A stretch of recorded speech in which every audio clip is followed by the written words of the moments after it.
Well, I'm Michael Strasberg here with John Noyes from Living Oaks Community Church here in Thousand Oaks, California, and we're glad to be able to connect with one of our alumni and to be able to just hear your story and kind of how God brought you into Christian faith, into apologetics, and what the Biola Apologetics program did for you. Sure. I'm excited to be here. Thanks for coming. Yeah, fantastic. Yeah. Well, one of the questions that I'm just excited for you to share is just kind of God's path, just how you started out, how you became a Christian, and how you first kind of got interested in this thing called apologetics. Yeah, sure. So, as I think most people would say, you haven't always been like this. I've been transformed. And it came through actual apologetics, where I grew up without a faith, really, any faith. And then went off to high school and then college, where I actually became an atheist, a pretty ardent atheist, where I'd like to debate faith questions. I was studying criminal justice, so a lot of my classes were highly moral in nature, and I loved to debate and put down the Christians in the class. And then afterwards, I started working at some law firms as a paralegal, and I'd do the same. I'd be debating my friends in the bars or wherever after work, and then I met a girl. My current wife.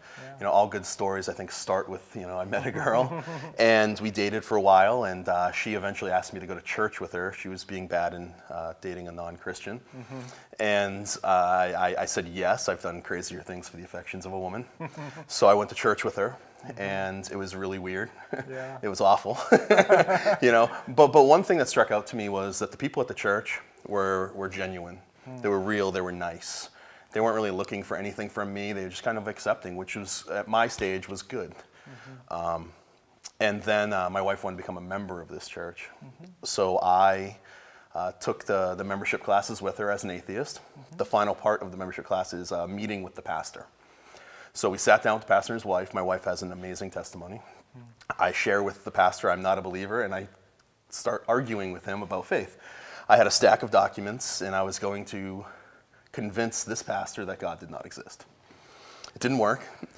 The pastor was actually really cool. Again, he's super genuine, answered a lot of my questions with, I don't know. John, that's a really good question. I've never heard that before. He answered some of my questions to my satisfaction.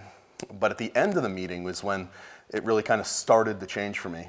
This pastor got up and he hugged my wife and said, Rihanna, we would love to offer you membership. And I shake his hand, and as I'm shaking his hand, he says, John, we have enough members at our church right now, but thanks for coming. And again, it's authentic, right? If he had said to me, oh, we would love, no, we'll work with you, you should join the church, I'd be like, this is bogus, this isn't real. But as he was saying that, what's the most important part is he was turning me towards a bookshelf. And off that bookshelf, he grabbed Can Man Live Without God by Ravi Zacharias. See, nobody had ever been able to answer me intellectually from a Christian worldview. I was always the leader in the conversations. I was aggressive, and I would go places that most people wouldn't go to. I'd make people feel bad, and nobody ever had responses for me. For the first time reading that book, though, my intellect started being ministered to. And that book, I read it maybe 3 or 4 times, and started to put little cracks in my atheistic foundation, so my naturalistic worldview was starting to fissure. At the same time, my mother-in-law gave me a New Believer's Bible. She wasn't my mother-in-law yet. And I read that cover to cover.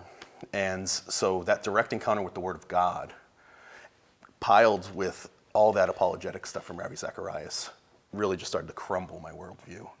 And I tried to live out my worldview as best as possible, and I realized it was just failing. And what's really interesting is the thing that convinced me that Christianity was true was the problem of pain and suffering, where that's usually the nail in the coffin, right, for Christianity. But I realized I just didn't have a standard to judge any evil in the world or pain and suffering.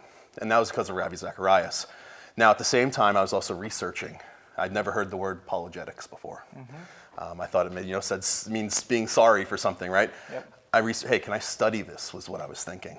And I did a Google search, and I think it was U.S. News and Report had a list of Christian colleges offering apologetics programs, and I saw Biola right up there with number 1.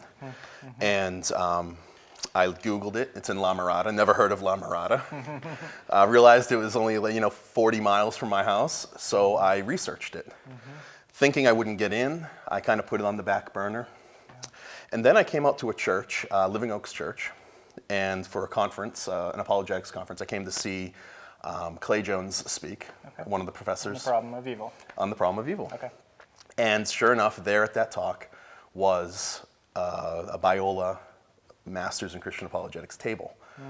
I talked to the young woman there. She said, apply, apply, apply. Don't worry, apply. So I took her advice and I applied, and I got in to my shock. And the rest is pretty much history. You know, that's how I ended up at Biola, and did it as a young professional. My degree. It was a lot of fun. That's fantastic. Yeah, God's good. Yeah.